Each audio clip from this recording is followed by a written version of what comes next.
I was standing there, half-dressed in my pajama pants right in my own driveway, watching federal agents slap handcuffs on my neighbor, Karen. She was screaming, absolutely screaming.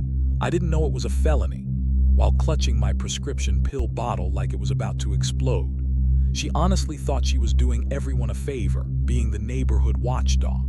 What she didn't realize was that she just committed a serious federal crime, right there in front of her perfectly manicured azaleas. And I certainly didn't know, standing there stunned, that witnessing her downfall would be the most oddly satisfying moment I'd experience all year. But hold on, how did we even get here? How does someone end up getting arrested by DEA agents over a stolen package? And how does the thief not realize what they've gotten into? Trust me, I replayed it in my mind 1,000 times. It didn't start with flashing lights and federal badges. It started, like so many neighborhood nightmares do, with a piece of paper.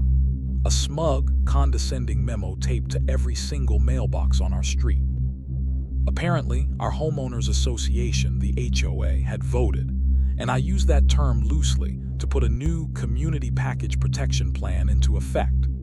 By voted, I really mean Karen, the self-appointed queen of the cul-de-sac, had yelled the loudest and longest at the last board meeting while everyone else stared intently at their phones, probably scrolling through cat videos, just wishing it would end.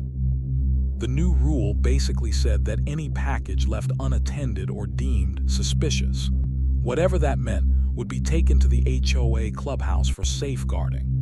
And guess who generously volunteered to be the head safeguarder, the supreme protector of cardboard boxes? Yep, Karen. In reality, it just meant Karen wanted to play Amazon police. This is the same woman who once reported my plastic Halloween skeleton decoration for looking threatening. She'd fine teenagers for the unforgivable crime of riding skateboards on the sidewalk. She even tried to get my neighbor's shoes off, witches, welcome mat band. And now, this busybody had official permission, in her mind at least, to mess with our deliveries. Naturally, everyone privately rolled their eyes, grumbled to their spouses, but ultimately ignored it. Nobody wanted the headache of arguing with Karen over a package. I should have fought it right then and there. I really should have. But honestly, I was tired. I was in pain. I was just trying to make it through each week. You see, I have this rare autoimmune condition. It's a real piece of work, and managing the pain is practically a full-time job in itself. Every single month, like clockwork, I receive a very important, carefully timed shipment of prescription medication. We're talking narcotics, heavily regulated, temperature-sensitive, absolutely non-negotiable meds. There's no wiggle room. If that package doesn't arrive on time, my body throws a full-on rebellion. My week descends into a nightmare of inflammation, blinding migraines, and pain that makes it hard to even think straight. It's not pretty. So when my tracking app pinged delivered, but my porch was completely empty, my stomach dropped. I just knew who had it. But trying to be a reasonable human being, my first mistake, I gave her the benefit of the doubt. Maybe the delivery driver left it at the clubhouse by mistake. I walked down the street to the clubhouse. There was Karen standing behind the little welcome desk like she was guarding Fort Knox. I asked politely if any packages had been dropped off. She gave me this tight-lipped, fake smile, the kind that could probably curdle milk just by looking at it, and said, "Nope, nothing came in today. Maybe check with the carrier." But my eyes caught something. Tucked behind the desk, partially hidden, was a box with the distinctive logo of my specialty pharmacy. I pointed. Karen, what's that box right there? It looks exactly like my medication shipment." She physically stepped in front of it, puffing up like a defensive cat. "Oh, that's my sister's thyroid medication. She lives with me sometimes. You wouldn't know her." Right, her invisible sister who just happens to get the exact same rare medication from the exact same out-of-state specialty pharmacy as me. What were the odds? The lie was so bad it was almost insulting. Normally, this is where I'd sigh, maybe call the non-emergency police line and get told it's a civil matter. But here, where things got interesting, here's the part Karen definitely didn't know. That particular shipment had a tracker. Not just any tracker, mind you. This was part of a special Drug Enforcement Administration initiative. The DEA was monitoring the distribution chain of certain controlled substances to prevent theft, abuse, and, well, idiots like Karen playing package police. Because my meds are considered high risk, the pharmacy had enrolled me in a voluntary trial program for extra delivery security. I hadn't thought much about it until my phone rang later that day, displaying a number I didn't recognize. The man on the other end introduced himself calmly, politely, as Agent Barnes, DEA. The kind of calm, polite voice you really don't want asking questions about your neighbors. He asked if I had received my prescription shipment. I told him no, it was missing, even though tracking showed it delivered. He asked if I had any reason to believe someone else might have taken it. I hesitated for just a second, then took a deep breath and said the words I never thought I'd utter seriously. Yeah, probably the head of our HOA. There was a long, significant pause on the other end. Then Agent Barnes said, "We'd like to stop by for a quick conversation. Would you mind if we came to your house tomorrow?" Let me tell you, nothing snaps you back to reality faster than realizing the federal government is suddenly taking an interest in your petty suburban squabble. This was escalating fast. When the agents arrived the next day, it wasn't like the movies with sirens blaring and black SUVs screeching to a halt. It was just two plain, unmarked cars pulling up quietly, and three agents, Agent Barnes and two others, getting out. They looked professional, serious, but also like they'd definitely rather be dealing with actual drug lords than mediating a neighborhood package dispute. They didn't try to intimidate me or anything. They were surprisingly calm, just there to gather facts. They asked straightforward questions. Had Karen done anything like this before? Was there a pattern of behavior? Did she seem overly controlling about neighborhood rules? And crucially, did I have any proof she took this specific package? That's when I remembered my doorbell camera. Oh yes, I pulled up the footage on my phone, and there she was, clear as day, walking across my lawn just minutes after the delivery notification, snatching the box from my porch. The craziest part, she actually looked up and gave a little wave right at the camera, like she thought she was performing some noble civic duty, proudly protecting the neighborhood from me getting my necessary medication. Karen, protector of porches, caught red-handed. I showed them the video. Agent Barnes just nodded slowly, his expression unreadable. "Okay," he said. "Thank you for this. We're going to monitor the situation for a few days." Monitor? I thought maybe that meant they'd talk to her, give her a warning, and this whole ridiculous episode would be over. I was wrong. It was just the beginning. The feds were now officially involved in my HOA drama. Over the next week, I tried to act completely normal. Just went about my business, trying not to stare every time Karen walked by. And she was absolutely loving her role.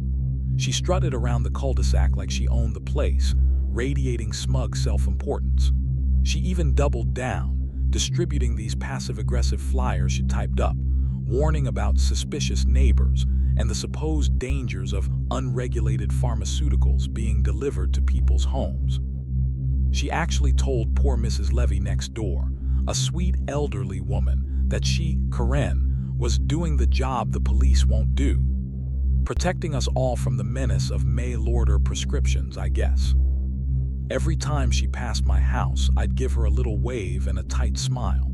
She probably thought I was clueless, maybe even a little intimidated by her authority. She had absolutely no idea that her every move, including taking out her recycling bin, was now potentially under quiet surveillance by the DEA. And she didn't stop with me. She got bolder. Neighbors started muttering about her checking their packages too, peering at labels, asking intrusive questions, all under the guise of her HOA duty. The sheer arrogance was almost breathtaking. She wasn't even trying to hide it, she was practically bragging about it. I overheard her telling another neighbor, loud enough for anyone nearby to hear, "You just never know what people are getting delivered these days. It's vital we keep our eyes open. I'm just making sure our community stays safe." Safe from what, Karen? Birthday presents, bulk orders of toilet paper, my essential medication. That's when Agent Barnes called me again. His voice was still calm, but there was a new edge to it. "All right," he said. "She's established a pattern. We're going to proceed with a controlled delivery. Are you okay playing along with this?" Playing along? Was he kidding?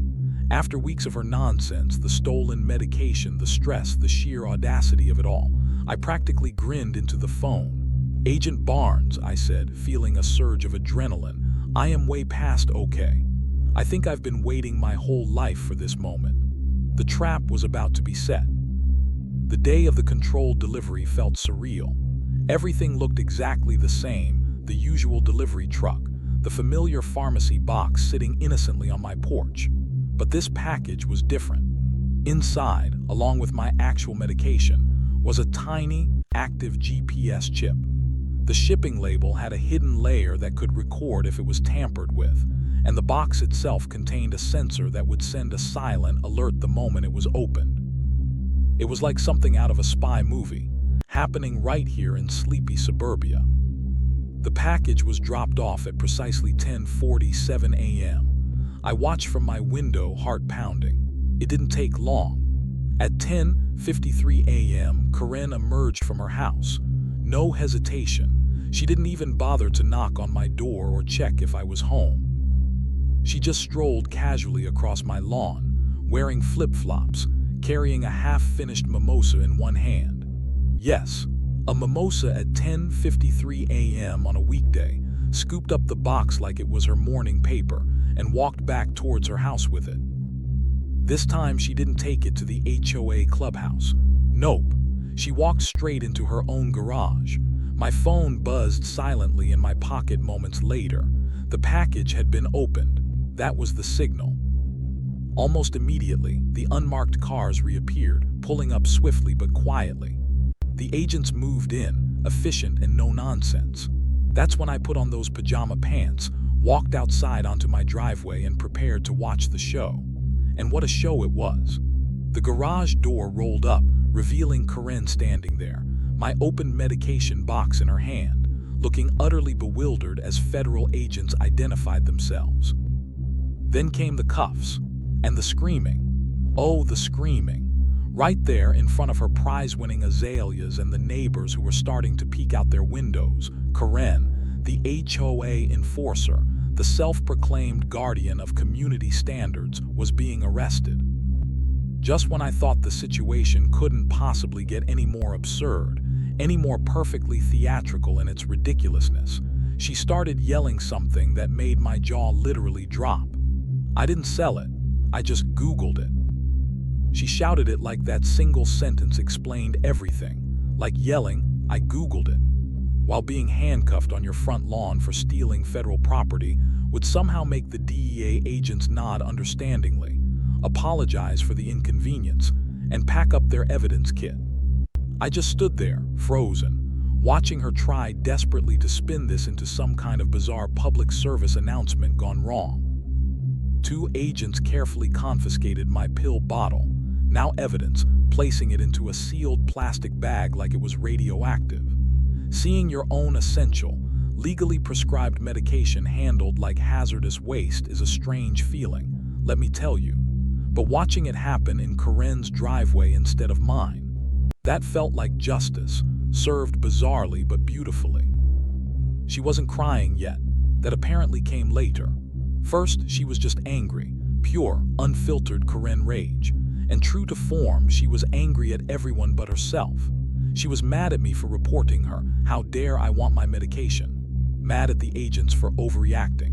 Mad at the HOA board for not somehow protecting her from the consequences of her own actions. Mad at society itself for having rules she didn't bother to learn before breaking them. Her trying to blame a federal felony charge on the rule book being too confusing was truly a highlight. But here's the kicker, something even the agents didn't realize right away. This wasn't the first time. My tracked package wasn't the first box Karen had snatched. It was just the first one that had the DEA attached to it, the first one that screamed back electronically when she messed with it. After they escorted her away, leaving a stunned silence hanging over the cul-de-sac, I went inside, shut my door, and let out the longest, most satisfying sigh of my life. It felt like the first quiet moment after a bomb went off, but the peace didn't last long. Once the adrenaline faded, the sheer, mind-boggling ridiculousness of it all really started to sink in. My neighbor, the HOA president, the woman who fined me $50 because my Christmas lights were still up in January. Arrested by the federal government for stealing drugs, not because she was some criminal mastermind, but because she wanted to police the neighborhood's mail. It was so perfectly, painfully Karen that it almost hurt to think about. The next day, our little suburban community absolutely exploded. Every neighborhood group chat, every Facebook page, every online forum lit up like someone had dropped a gossip bomb. Screenshots of Karen being led away in cuffs started circulating, paired with captions like, "When the HOA goes too far," and "Porch Pirate gets federal justice." The meme potential was, frankly, off the charts. But even with the photographic evidence making the rounds, a few people, mostly her longtime supporters, the ones who actually liked her iron-fisted rule over grass length and basketball hoop placement, refused to believe she'd done anything seriously wrong. They muttered about it being a misunderstanding, claiming Karen was just watching out for us, and that this whole DEA thing had to be some kind of government overreach. That denial lasted right up until Agent Barnes quietly contacted me again. He asked if I'd be willing to share anything else I might have noticed, not just about my meds, but about any other packages Karen might have. Safeguarded. At first, I didn't think I had much more, but then I started remembering the little things, the odd complaints I'd overheard. A neighbor mentioning a birthday gift for her nephew that mysteriously vanished after being marked delivered. Another guy whose dog's special allergy medication showed up 2 weeks late, mysteriously found, tucked away in the back of the clubhouse closet. Someone else whose expensive electronics order arrived with the factory seal clearly broken and the instruction manual missing. These weren't just random incidents or coincidences. Looking back, it was a clear pattern. Karen had been hoarding and inspecting people's deliveries for months, maybe longer, like some kind of self-righteous pack rat, convinced it was her solemn duty to judge everything that came into our neighborhood.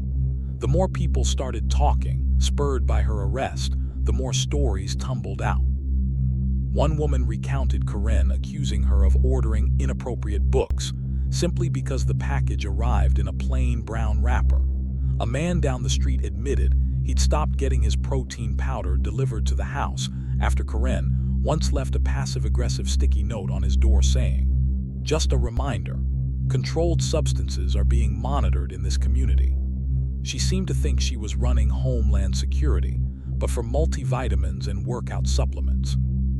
It wasn't just annoying, it was invasive and potentially dangerous. The real damage wasn't just the stolen items, it was the chilling effect of the authority she assumed she had.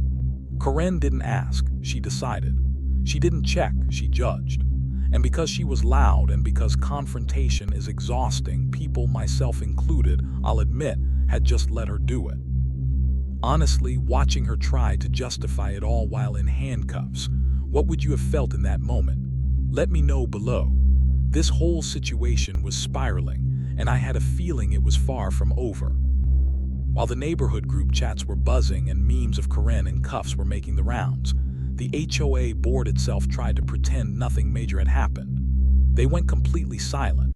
No official comment condemning package theft, no emergency meeting called, just a vague, wishy-washy statement posted on the community website talking about recent events involving a community member and assuring everyone they were reviewing protocols. It was corporate speak for, "We hope this blows over fast." But people weren't buying the silence. One particularly brave neighbor, tired of the years of petty tyranny, actually drafted and sent an open letter to the entire community mailing list. It demanded Karen be permanently removed from any position of authority, which seemed likely anyway, given the federal charges, and more importantly, that no resident should ever be allowed to handle or safeguard other people's packages again, period. The comment thread under the online version of that letter was pure gold, a fiery mix of righteous anger, shared horror stories, and yes, more memes. My personal favorite was a badly photoshopped image of Karen in an orange prison jumpsuit, holding a cardboard box labeled HOA Special Seizure Unit. You'd think the story might start winding down there, right? Arrest made, community awake, bored, embarrassed. But nope. Karen, even facing federal charges, wasn't done fighting. A few days later, there was a sharp knock on my door. It was Agent Barnes this time. It was a process server handing me official-looking documents. Karen was filing a complaint against me for defamation. I almost laughed out loud right there on my doorstep. Defamation? Seriously? According to the paperwork, I had allegedly spread malicious misinformation that damaged her precious reputation in the community. She was actually trying to take me to small claims court, seeking damages for emotional distress and character defamation. Apparently, in Karen's world, getting arrested by the DEA for stealing tracked narcotics was something you could just undo by blaming the victim and filing some forms filled with righteous indignation. I immediately called my lawyer. He laughed even harder than I had. Still, it meant I had to formally respond and prepare just in case, which honestly wasn't exactly a chore. It meant I got to officially submit all the evidence. The doorbell camera footage showing her taking the package, the delivery confirmations, the pharmacy statements detailing the medication, the DEA case number, and even the audio recordings I had saved from my phone conversations with her. Yes, I had recorded some of our more unbelievable interactions after the first package went missing. No, I didn't feel the slightest bit bad about it. One recording was particularly telling. It was from that day she lied about the box being for her sister. After I pressed her, she'd lowered her voice and said something chillingly judgmental. You know, sometimes people like you shouldn't really have access to this kind of stuff. It's dangerous, people like me. Meaning what? Sick people. People who relied on medication she didn't approve of. People who didn't fit into her perfect, sterile, beige fantasy of what our neighborhood should be. That comment made me realize this was never just about packages or rules for her. It was about power, yes, but it was also about deep-seated control and judgment. She didn't just want to run the HOA. She wanted to curate the lives of everyone on the street like it was her personal dollhouse. The defamation case, of course, went absolutely nowhere. The judge took one look at the evidence summary my lawyer submitted, which included the little detail about the ongoing federal investigation into her actions, and dismissed her claim before I even had to open my mouth in court. It was thrown out so fast it barely registered as a legal proceeding. But the fact that she tried, the fact that she doubled down and played the victim even after being caught red-handed with federally controlled substances, that told me everything I needed to know. Karen didn't believe she'd done anything fundamentally wrong. And that kind of unshakable self-righteousness doesn't just disappear. It often finds new ways to lash out. And lash out it did. The very next day after her bogus lawsuit was tossed, I found a crisp new HOA violation notice stuck to my front door. It wasn't signed by Karen this time, obviously. It was from the Interim Beautification Committee of the HOA board. My offense: my lawn edge was allegedly non-compliant. According to the notice, the grass bordering my front walkway had overgrown the concrete edge by a scandalous half an inch. I was informed I had 3 days to correct this egregious violation or face a $25 fine. Same official font, same passive-aggressive tone, same ridiculous pettiness. Karen might have been temporarily sidelined, but her toxic influence was clearly alive and well. Someone else had picked up her clipboard. At first, I wondered if the lawn notice was just a bureaucratic mistake, maybe an old form pulled out by someone on the interim HOA board who was still operating on autopilot from the Karen era. Or perhaps Karen herself, stewing wherever she was, had managed to sneak one last violation notice into the system before being fully ousted. But then I looked closer at the signature line. It wasn't Karen's name. It was signed by Cheryl. Cheryl, My neighbor, 3 doors down. Karen's unofficial disciple, her most loyal supporter, the kind of person who genuinely believed that rigid adherence to arbitrary rules was the cornerstone of a civilized society. Cheryl was the one who'd reportedly called the police on a neighbor's 12-year-old kid for drawing a hopscotch grid on the sidewalk with chalk because it defaced community property. She'd once confided in me at a block party that she just liked order, that strict rules made her feel safer. If Karen was the petty tyrant, Cheryl was her willing enforcer, the mini-me ready to carry on the legacy. I stood in my kitchen, holding that ridiculous piece of paper, rereading the words lawn edge non-compliant. It sounded so trivial, so absurd, but I knew instantly this wasn't about the grass. This was retaliation, pure and simple. Cheryl couldn't undo Karen's arrest. She couldn't erase the doorbell videos or the neighborhood gossip, but she could sure try to make my life miserable with petty annoyances, a constant reminder that Karen's allies weren't finished with me yet. So what did I do? I did what any reasonable person pushed to the edge by months of HOA harassment and prescription theft would do. I went outside with a literal ruler and measured my lawn edge. It was, indeed, overgrown by slightly less than the cited half-inch in most spots, but technically non-compliant in one tiny section. Fine. I got out my edger and meticulously trimmed not just the walkway edge, but my entire lawn, making it look like a golf green. Then, because I can be petty too, I made sure to water that specific edge of the lawn conspicuously every single morning at sunrise for the next 3 days, just so Cheryl would have a front row seat to my compliance. But the lawn notice was just the opening shot. Over the following week, 3 more violation letters mysteriously appeared. One cited my trash can for being visible from the street for approximately 22 minutes after the designated collection time. I timed it. Another warned me about a suspiciously tinted front porch light bulb. It turned out my energy-efficient warm white LED bulb wasn't the HOA-approved cool white tone. My personal favorite, though, was a formal warning for non-uniform holiday decor, because I had dared to put out a tasteful autumn wreath on my door 2 weeks before the board's officially sanctioned start date for seasonal displays. Karen's ghost was apparently haunting the HOA rulebook. By now, the whole neighborhood felt tense. Everyone knew about Karen's arrest. Everyone had seen the evidence. Yet somehow, instead of dismantling the system that enabled her, the remaining board members, led by Cheryl, seemed to be digging in their heels, becoming even more nitpicky. It was like they feared that any relaxation of the rules would lead to total anarchy, with residents painting their houses neon green and replacing mailbox numbers with Comic Sans font. I started hearing more whispers in driveway chats at the community dog park. People were fed up, they wanted change, but nobody wanted to be the next target of Cheryl's violation notices. That's when I realized the problem wasn't just Karen. Karen was the symptom, the loudest manifestation, but the disease was rooted deeper in the HOA structure itself. It was an entire system that allowed one power-hungry individual, and now her proxy, to weaponize a rule book against anyone they didn't like. Then came the next escalation, the one that really pushed me over the edge.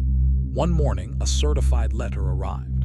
Not another flimsy violation notice, but thick official correspondence from the HOA's attorney. It wasn't a fine. It was a notice of a formal hearing. Cheryl had filed an official misconduct complaint against me.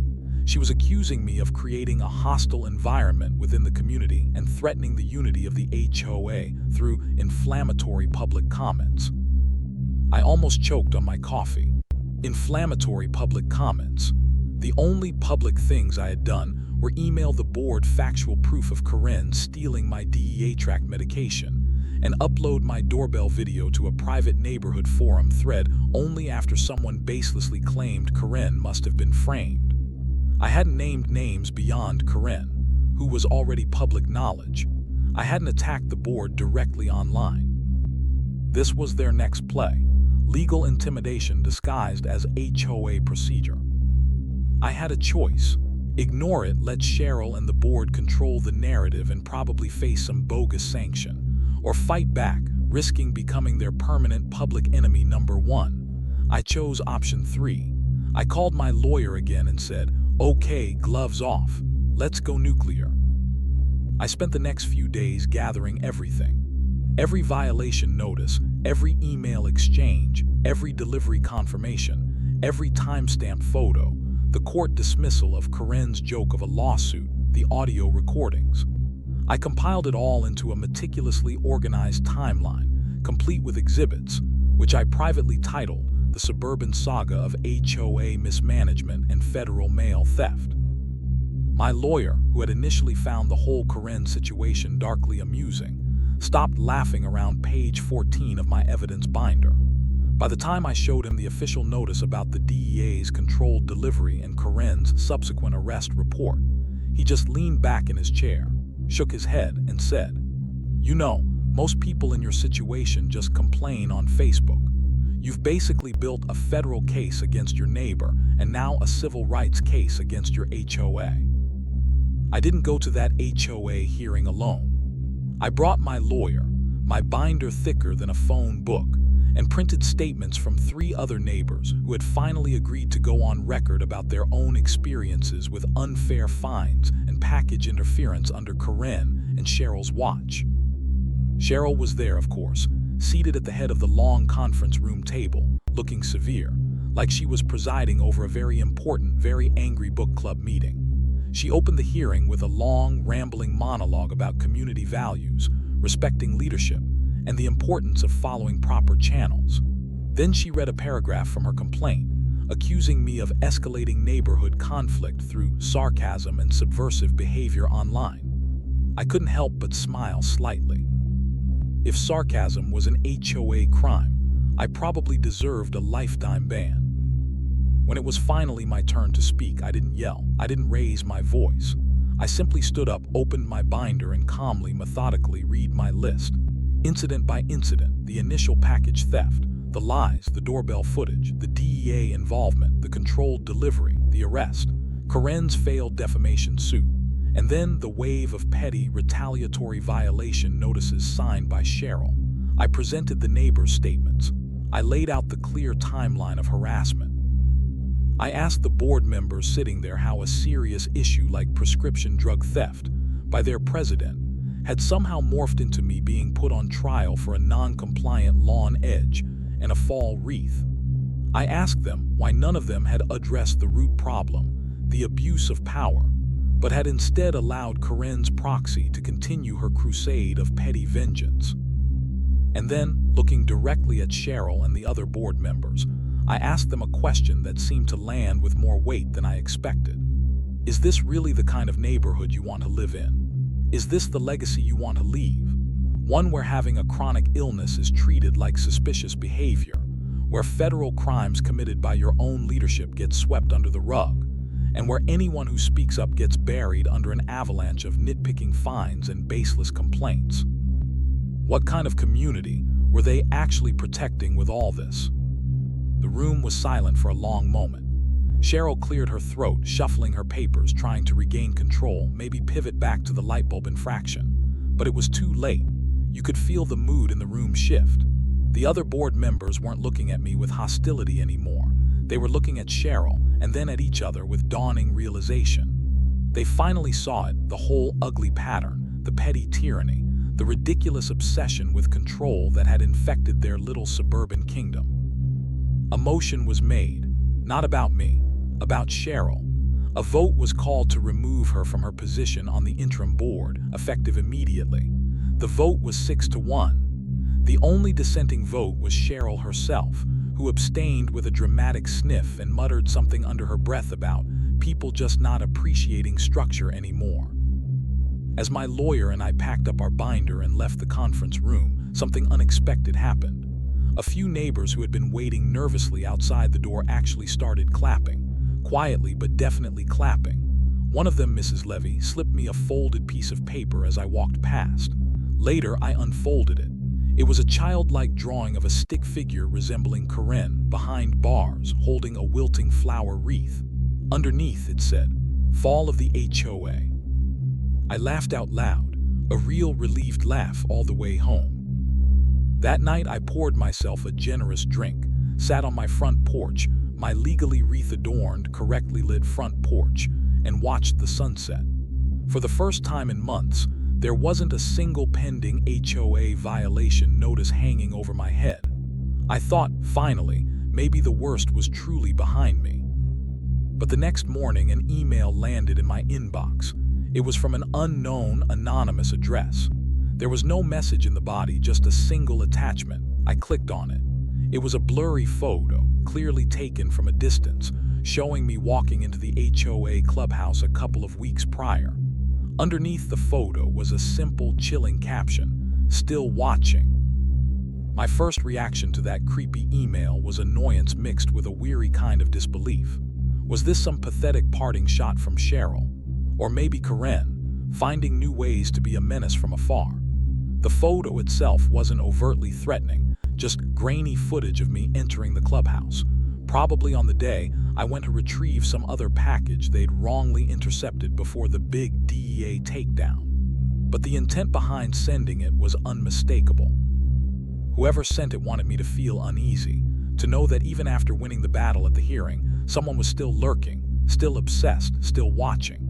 It was like a bizarre, low-stakes Cold War playing out in our quiet cul-de-sac. I deleted the email without replying, but the unsettling feeling lingered. It was a stark reminder that even when you expose the rot, there might still be a few stubborn roots clinging on, people who didn't just want to win, they needed me to lose.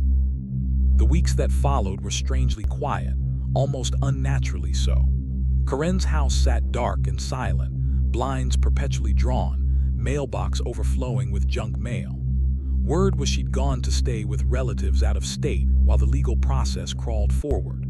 Cheryl seemed to have vanished too, maybe retreating to lick her wounds and find a community with stricter lawn regulations. The HOA board issued another bland, overly polished statement, this time mentioning new protocols being implemented to ensure transparency and prevent future disruptions. They carefully avoided using Karen's name or specifying what the disruptions actually were, and they certainly didn't apologize for letting a petty dictator and her apprentice run roughshod over the neighborhood for years. But honestly, I didn't need their hollow apology. I had something much better, peace. And of course, I still had my binder full of receipts. Then an idea sparked. I looked at the neighborhood's dull, rarely read monthly newsletter, usually filled with reminders about lawn watering schedules and bake sale announcements. On a whim, I decided to submit something different. An article, an open letter really. I titled it, "To the Ones Who Watched But Said Nothing." It wasn't angry or accusatory. It was just honest. I laid out calmly and factually what had happened to me, the package theft, the lies, the federal intervention, the retaliation. I talked about what could have happened if it hadn't been DEA-tracked medication, if it had been someone else's vital delivery. I wrote about the real danger of unchecked authority, however small, and how silence often empowers the worst kinds of people to believe they're invincible. I ended it simply with a question. What community are we really protecting when we allow the wrong people to take charge, and when we stay silent out of fear or exhaustion? I honestly didn't expect them to publish it. I figured it was too controversial, too direct, but they did. Maybe the remaining board members were desperate to appear reformed. Maybe they just didn't want the bad PR of rejecting it. Whatever the reason, it ran front and center in the next issue. The reaction was immediate and overwhelming. People didn't just email or text, they knocked on my door. One neighbor, a quiet man I'd only ever exchanged polite waves with, stopped me while I was getting my mail. He told me, his voice low, that several of his packages had also mysteriously disappeared over the past year, but he'd been too afraid to report it, terrified Karen would start harassing his wife or kids over some invented infraction. Another woman shared that her teenage son had been fined $100 for leaving a soccer ball in their own yard overnight, and Cheryl had demanded the boy write a formal letter of apology to the community for his carelessness. Story after story poured out, revealing a pattern not just of control, but of genuine fear. People had been living under this bizarre micro-dictatorship for so long, putting up with nonsensical rules and intimidation, that they'd almost normalized it. They hadn't realized just how abnormal and unhealthy the environment had become until Karen's dramatic downfall ripped the veil off. That's when something clicked for me.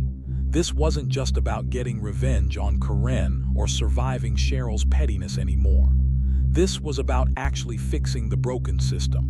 This was about rebuilding. So I proposed something radical for our neighborhood, a community meeting. Not an official, stuffy HOA board meeting run by Robert's Rules of Order, but a real, open forum gathering hosted on neutral ground. A neighbor generously offered their large, empty garage. Open mic, no agenda, just a space for people to talk freely, without fear of fines or formal complaints. I honestly expected maybe 15, 20 people max. Over 50 showed up. They came with lawn chairs, thermoses of coffee, handwritten notes, and years of pent-up frustration. Someone strung up fairy lights in the garage. Someone else brought cookies. It felt less like a tense meeting and more like a cross between a town hall and a group therapy session. And the stories that emerged were both horrifying and darkly hilarious. Tales of fines for unapproved bird feeders, threatening letters about lawn flamingos deemed tacky, the teenager who was almost reported to his school by Karen for dealing vape pens, when he was actually just selling handmade bracelets to his friends. We laughed, we vented, we commiserated, and by the end of the night, we started to organize. Not in a vengeful, pitchforks and torches kind of way, but constructively. A group of us volunteered to form a new, temporary oversight committee, not to grab power, but specifically to review and dismantle the arbitrary rules and fine structures Karen had implemented. We drafted proposals to drastically simplify the HOA covenants, focusing only on essential maintenance and safety, not aesthetic policing. We reassigned package delivery responsibilities squarely back to the certified couriers and implemented a clear policy against any resident interfering with mail. For the first time in what felt like forever, the neighborhood started to feel like it actually belonged to the people living in it, not just the ones holding the clipboards. Eventually, word trickled back about Karen's fate. She'd taken a plea deal to avoid a potentially more embarrassing trial. Probation, a hefty fine, mandatory community service. The irony was not lost on anyone and required counseling sessions. Her charges were reduced, likely because it was technically a first offense, and no doubt she spun a sob story about being a misunderstood, overzealous citizen, just trying to protect her community from the supposed horrors of prescription drugs arriving by mail. Never mind that she'd stolen federal property, tampered with controlled substances, and caused immense stress and disruption. She'd likely spend her community service hours picking up trash along the highway, still fundamentally believing she was the victim who had only done the right thing. But she wouldn't be doing it here. One quiet Tuesday morning, I saw a moving truck parked discreetly in her driveway. No for sale sign had ever gone up, no open house. Just a quiet listing that appeared online, and then, poof, she was gone. They loaded up her floral furniture, her collection of decorative birdhouses, and probably boxes and boxes of useless old HOA paperwork. I watched the truck pull away from my kitchen window and felt nothing. No anger, no lingering triumph, just a profound sense of release. It was finally truly over. Well, almost. Before she left, I did one last little thing. A small token of closure, you could say. I wrote a short, friendly letter. Not for Karen, but for the new owners who would eventually move into her house. It read, "Welcome to the neighborhood. We're happy to have you. Just a heads up, the Wi-Fi password the previous owner might have left is probably HOA rules. Trash day is Monday morning. Oh, and by the way, just so you're not completely blindsided when someone inevitably brings it up at the first neighborhood barbecue, the previous occupant was arrested by the DEA for stealing federally tracked prescription narcotics right out of that garage.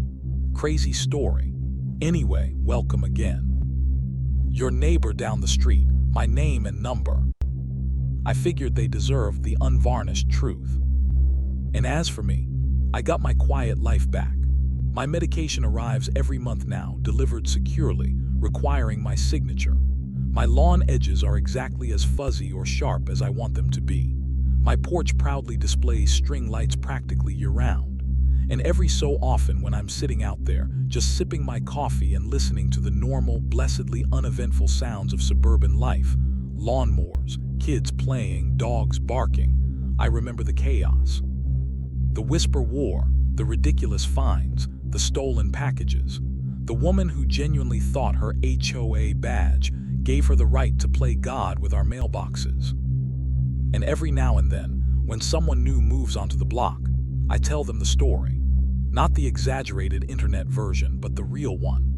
The one with doorbell cameras, DEA agents, baffling HOA meetings, and one spectacularly unlucky Karen who learned the hard way.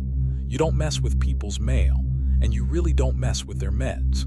You don't get to appoint yourself gatekeeper to an entire community just because you have a gavel and a superiority complex. Oh, and that creepy still watching email. Before I finally deleted it for good, I forwarded it, along with the sender's anonymous address, to Agent Barnes, just in case. He replied a day later. One single, informal line. "Thanks, keep your camera rolling." And that's my story. It's wild, I know, but it's 100% true. Sometimes the craziest battles happen right in your own backyard. What do you think? Was the final note to the new neighbors too much or just right? Let me know in the comments. And if you enjoyed this roller coaster ride of HOA madness, please consider liking this video and subscribing for more stories. Thanks for listening.